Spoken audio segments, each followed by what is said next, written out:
വീട് വയ്ക്കുന്നതിന് മുന്നേ നമ്മൾ ഈ ഷെഡാണ് ആദ്യം ചെയ്തത്. കാരണം വെച്ചാൽ ഇതൊരു പൗൾട്രി ഫാമായിരുന്നു. ഒരു മാനുഫാക്ചറിങ് യൂണിറ്റ് തുടങ്ങാൻ വേണ്ടി കിട്ടിയ ഒരു ഷെഡാണ്. കോട്ടൺ വെസ്റ്റിൻ്റെ മാനുഫാക്ചറിങ് കമ്പനി ആദ്യം തുടങ്ങിയതല്ലേ. അപ്പോൾ അത് ഫ്ലോപ്പായിപ്പോയി. പിന്നെ ഇതിൽ പൗൾട്രി ഫാം ഇട്ടു. പൗൾട്രി ഫാം ഇടുന്നതിന് മുമ്പ് അപ്പോഴത്തേക്ക് അവിടെ ഒരു റൂം റെഡിയാക്കി നമ്മൾ അതിനകത്തായിരുന്നു.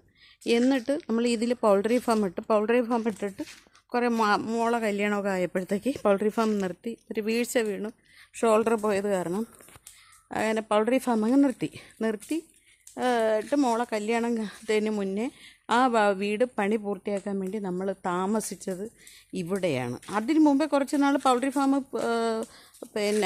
തുടങ്ങുന്നതിന് മുമ്പ് നമ്മൾ ഇതിനകത്ത് താമസിച്ചും കൊണ്ടാണ് അവിടെ റെഡിയാക്കിക്കൊണ്ട് മേലത്തെ വീട് റെഡിയാക്കിക്കൊണ്ട് നമ്മൾ നല്ല സൗകര്യമുള്ള ഷെഡ്. എല്ലാം പൊടി പിടിച്ച് കിടക്കുക, സാധനങ്ങളെല്ലാം കട്ടിൽ വരെ ഉണ്ട് ഇതിനകത്ത്. ഒന്ന് വൃത്തിയാക്കണം. അവിടെ എനിക്ക് സമയം കിട്ടാത്തത് കൊണ്ടാണ്. പിന്നെ സുഖമില്ല. നമ്മൾ ഇവിടെ ഇത്രയും നമുക്ക് വസ്തുണ്ട്. പക്ഷേ അപ്പുറത്തെ പെരേടക്കാരെന്ന് പറയുന്നത് ഞാൻ 2007 ഈ വസ്തു മേടിക്കുന്നതാണ്.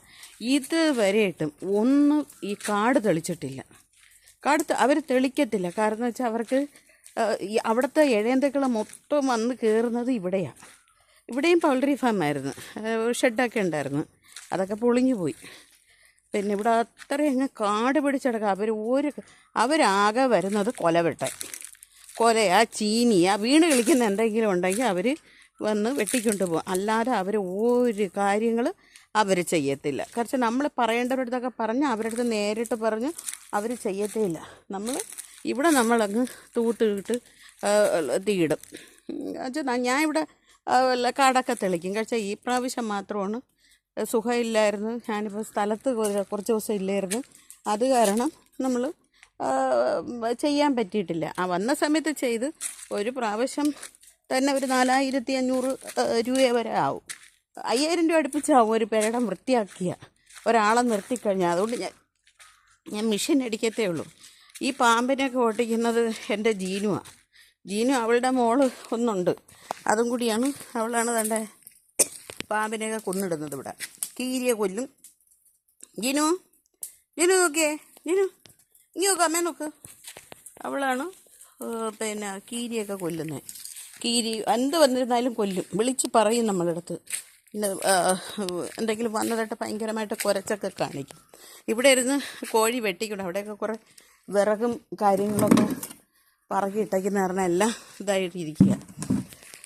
പണ്ട് കാലത്ത് നമ്മളിവിടെ താമസിക്കുമ്പോഴത്തേക്ക് നമുക്ക് ഈ ഒരു ഷെഡേ ഉള്ളൂ. മഴയും കൊതുവും വെയിലും സകലതും നമ്മൾ സാക്ഷിയാണ്. നമ്മൾ ജീവിച്ചത് ഈ ഒരു സിറ്റുവേഷനിലാണ്. എന്നിട്ടാണ് നമ്മൾ അങ്ങോട്ട് പോയത്. ഇപ്പോൾ വെച്ചാൽ കാര്യങ്ങളൊക്കെ ഉണ്ട്, ബാധ്യതയും കാര്യങ്ങളൊക്കെ. എന്നാലും നമുക്ക് സന്തോഷമുണ്ട് ഇപ്പം. കാരണം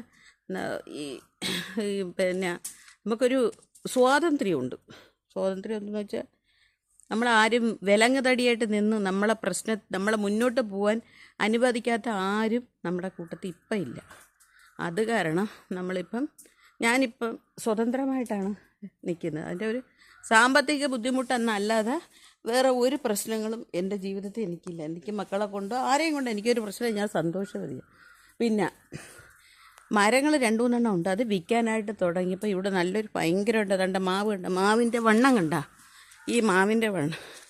ഈ മാവും കൂടെ കൊടുക്കാനെന്നും പറഞ്ഞ് നിന്നപ്പോൾ മാവ് കയറി കഴിഞ്ഞ പ്രാവശ്യം പൂത്തില്ലായിരുന്നു. ഇത്തവണ ഒരില പോലും ഇല്ലാതെ അത്രയും പൂത്തിട്ടുണ്ട്. പൂത്ത് കണ്ണിമാങ്ങ വരുന്ന ഒരു പരുവായിരിക്കുക. മൊത്തം താണ്ടിപ്പോൾ അല്ലേ പൂവെല്ലാം കൊഴിഞ്ഞു വീണ് അതെത്ര ഇട്ട് തീയിട്ടതാണ് കേട്ടോ. അപ്പം ഇതാണ് കാര്യം. നമ്മുടെ സിറ്റുവേഷനാണ് നമ്മൾ പറഞ്ഞത്. കാരണം നമ്മുടെ ഇപ്പം കടബാധ്യത ഇച്ചിരി ഉണ്ടായാലും കടബാധ്യതയായാലും മനസമാധാനമുണ്ട്. അതാണ് ഒന്നാമത്. അല്ലേ, സമാധാനമുണ്ട്. ഉറക്കത്തിനും ബാധ്യതയും പ്രശ്നങ്ങളൊന്നും ഇച്ചിരി ഉണ്ടെന്നല്ലാതെ ഉണ്ട്. വെച്ചാൽ നമ്മൾ തന്നെ അന്വേഷിക്കണം.